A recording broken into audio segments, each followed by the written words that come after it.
کہ جہاں بھی آپ کافروں کو پاؤ وہاں ان کا قتل کرو.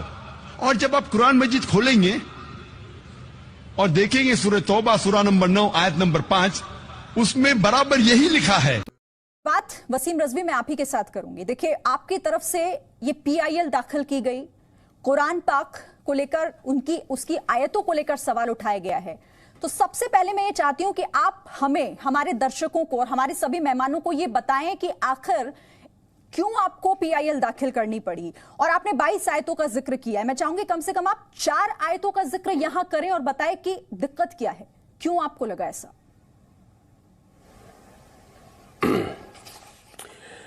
دیکھیے، میں نے ایک اپنا معاملہ سب سے پہلے 16 جنوری کو جتنی مسلم آرگنائزیشنز ہیں 57 رجسٹرڈ، ان کو پتر کے مادھیم سے لکھ کر بھیجا تھا، ان آیتوں کا ٹرانسلیشن سمیت لکھ کر بھیجا تھا کہ صاحب یہ معاملہ ہے، اس طرح سے دنیا میں ان آیتوں کو مس یوز کیا جا رہا ہے، ان آیتوں کے سوروں کو مس یوز کر کے آتنکی ٹیچنگ دی جا رہی ہے، جس کی وجہ سے پوری دنیا میں ان مسلمانوں کا خاص کر کے ذہن جو ہے وہ بھٹک رہا ہے، ہمارے بچے جو ہیں وہ ان میں کٹرتا پیدا ہو رہی ہے. لہذا اس کو آپ بیٹھ کر وچار کریں اور اس کو اس میں سے ہٹانا بہتر ہی ہوگا.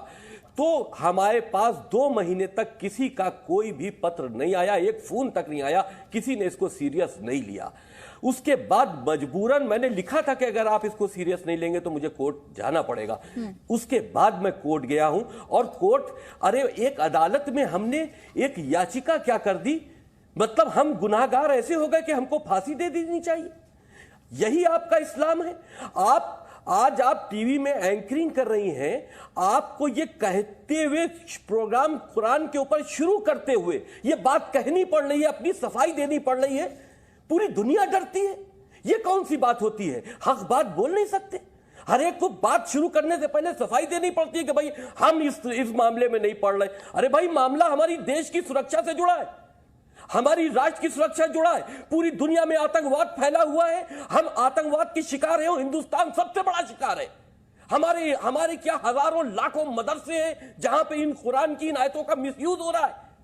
ہم اس کے شکار ہیں، بھگت بھوگی ہیں. کیا ہم اپنی بات بھی نہیں کہہ سکتے؟ آپ ہمارا قتل کر دیں گے. ہم اپنے دونوں فون بند کیے ہوئے ہیں، اتنی ہم کو جان سے مار دینے کی دھمکیاں آ رہی ہیں، اتنی گالم گلوچ کر رہے ہیں، اور اس کے ساتھ ساتھ میں ہمارے گھر کے آگے دھرنے پردرشن اور پھانسی دینے کے.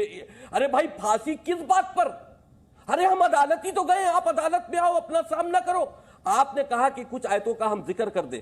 دیکھیے، میں نے جو باتیں کہی ہیں، دیکھیں قرآن پاک، یہ بات لوگوں کا سمجھنا بہت ضروری ہے کہ قرآن پاک سیدھے اللہ کے دروازے سے نہیں آیا. ہمارے رسول جب زندہ تھے، انہی کے زمانے میں قرآن پاک کی آیتیں ان کے ذریعے آتی رہیں. جب تک وہ زندہ رہے وہ آتی رہیں. وہ لوگوں کو، جبریل جو لے کے آتے تھے، وہ لوگوں کو بانٹتے گئے، بتاتے گئے کہ اللہ نے یہ کہا، اللہ نے یہ کہا، یہ کہا. اس وقت قرآن مجید لکھا نہیں گیا، کسی تاریخ میں نہیں لکھا ہے کہ اس وقت قرآن مجید لکھا گیا. اس کے بعد جب رسول اس دنیا سے چلے گئے تو پہلے اور دوسرے خلیفہ نے، بخاری میں لکھا ہے حدیث نمبر 303، حدیث نمبر 5003 اور 5004 کو آپ پڑھ لیجئے گا. اس میں لکھا ہے کہ دو خلیفاؤں نے، حضرت جو عمر تھے اور جو ابو بکر تھے، ان دونوں نے مل کر یہ طے کیا کہ اس کو جمع کیا جائے. اور اس میں یہ بھی لکھا ہے کہ صرف 4 لوگ اس قرآن مجید کو جانتے تھے رسول کے بعد. تو ان 4 میں سے ایک آدمی کو چنا گیا اور ان سے یہ کہا گیا آپ قرآن مجید لکھو. اور قرآن مجید لکھنے کے بعد وہ پتھر سے لکھا گیا. پہلے خلیفہ اور دوسرے خلیفہ کے دور میں چلا، لیکن تیسرے خلیفہ کے دور میں پھر قرآن کو لے کر وواد ہوا. نئے قرآن لوگ پڑھ رہے تھے، تو تیسرے خلیفہ نے اس کو، جو رسول کی چوتھی وائف تھی، ان کیا سے وہ قرآن مجید منگوایا اور اس کی نقل کرا کر اس کو جاری کر دیا اور کہہ دیا سارے قرآن جلا دو. تو سب سے پہلے قرآن جلانے والے تو تیسرے خلیفہ ابو عثمان تھے، اور اس کے بعد سارے قرآن جلوا کر ایک قرآن انہی نے رائج کر دیا. تو اگر ہم یہ کہیں کہ اس پر سوال اس لیے نہیں کھڑا ہو سکتا کیونکہ اللہ کی کتاب ہے، بالکل سوال اس لیے کھڑا ہو سکتا ہے کہ اللہ نے سیدھے کتاب نہیں دی ہے. رسول کے ذریعے جو آیتیں دی گئی ہیں اس کو تم نے بے ایمانی کے ساتھ لکھا ہے یا ایمانداری کے ساتھ لکھا ہے، یہ تو بات کی بات ہے. لیکن سوال کھڑا کیا جا سکتا ہے کیونکہ اس پر ہمارا عقیدہ ہے. ہم نے پورے قرآن کو چیلنج نہیں کیا.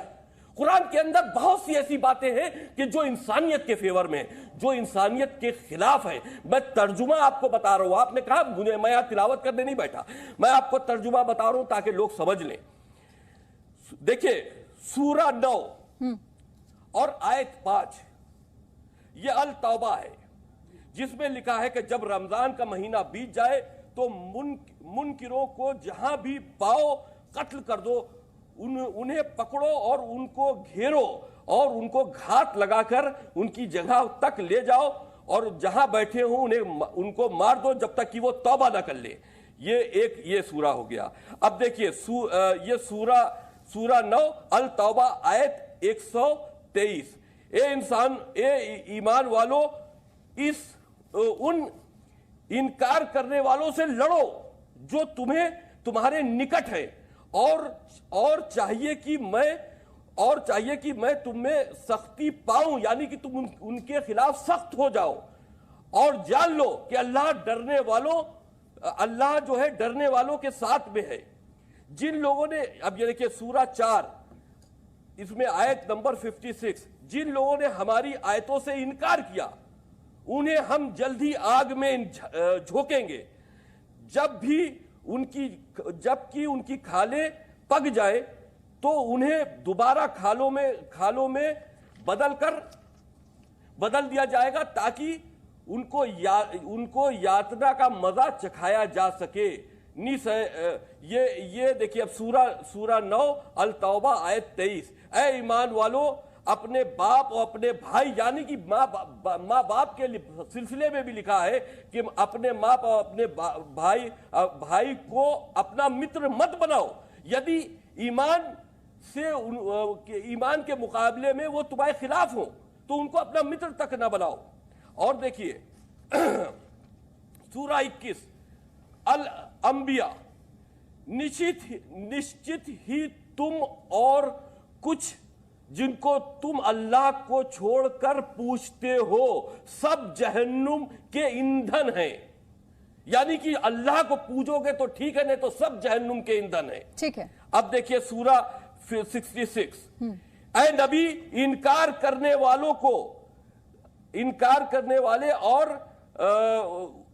کرنے والوں سے جہاد کرو اور ان کے ساتھ سختی سے پیش آؤ، ان کے ٹھکانے جہنم ہیں. اس طرح کی جو آیتیں ہیں اسی سے تو جہاد پھیل رہا ہے. اب قرآن کی اچھی آیتیں بھی ہیں. جب آپ مقابلہ کیجئے گا دو طرح کی آیتوں کا، ایک طرف قرآن یہ کہہ رہا ہے کہ تمہارا دین تمہارے ساتھ اور میرا دین میرے ساتھ، دنیا میں خلفشار پیدا مت کرو. اگر تم نے کسی ایک انسان کا بھی قتل کیا تو یعنی کہ تم نے پوری انسانیت کا قتل کر دیا. ایک طرف تو قرآن کا رخ یہ ہے اور ایک طرف قرآن کا رخ یہ ہے. تو یہ جو دو رخی باتیں ہیں، میں نے اسی باتوں کو چیلنج کیا ہے کہ جو انسانیت کے خلاف مت بھید پیدا کرتی ہے. ایک طرف تو اللہ کہہ رہا ہے کہ کوئی مت بھید نہیں، تمہارا دھرم تمہارے ساتھ، میرا دھرم میرے ساتھ، اور ایک طرف تم کہہ رہے ہو مشرکوں کو مار ڈالو، ان کو قتل کر دو. تو مشرک کون؟ جو اللہ کو نہ مانے. مشرک کون؟ جو بھائی ہم مانتے ہیں اللہ کو، ہندو ہیں، سکھ ہیں، عیسائی ہیں، کرسچن ہیں، وہ اللہ کو اس طرح سے نہیں مانتے جس طرح سے ہم مانتے ہیں. وہ بھی اپنے ایشور کو کسی کو مانتے ہیں جس میں سمجھتے ہیں کہ ان کو پیدا کیا، وہ مانتے، کیندر ایک ہی ہے. لیکن کہا جا رہا ہے جو اللہ کو نہ مانے، اللہ کی آیتوں کو نہ مانے. تو آپ اگر اس طرح کا ظلم و زیادتی مدرسوں میں بچوں کو پڑھاؤ گے تو کس طرح سے اس ماحول کو آپ سدھارو گے؟ کس طرح سے آپ پوری دنیا کے آتنکواد کو روک پاؤ گے؟ تو ہم کو کہیں نہ کہیں قدم اٹھانا ہی پڑے گا. یہ ہمارے دیش کی سرکشا سے جڑا معاملہ ہے، ہم اس سے کمپرومائز نہیں کر سکتے. پوری دنیا کا مسلمان اگر اکیلا کھڑا ہو، پوری دنیا کا مسلمان اگر ایک ساتھ کھڑا ہو اور ہم اکیلے بچے ہو تو ہم اس وقت تک اکیلے رہنا پسند کریں گے، لیکن ان جاہلوں کے ساتھ میں مرنا نہیں پسند کریں گے. وسیم رضوی، میں آتی ہوں آپ کے پاس. تو دیکھیں ہم نے وسیم رضوی کی پوری باتیں سنی. دراصل ہم چاہتے تھے تاکہ ہمارے جو اور مہمان ہیں اور ہمارے درشک بھی یہ سمجھ سکیں کہ آخر وسیم رضوی کا سوال کیا ہے. اب آگے بڑھتے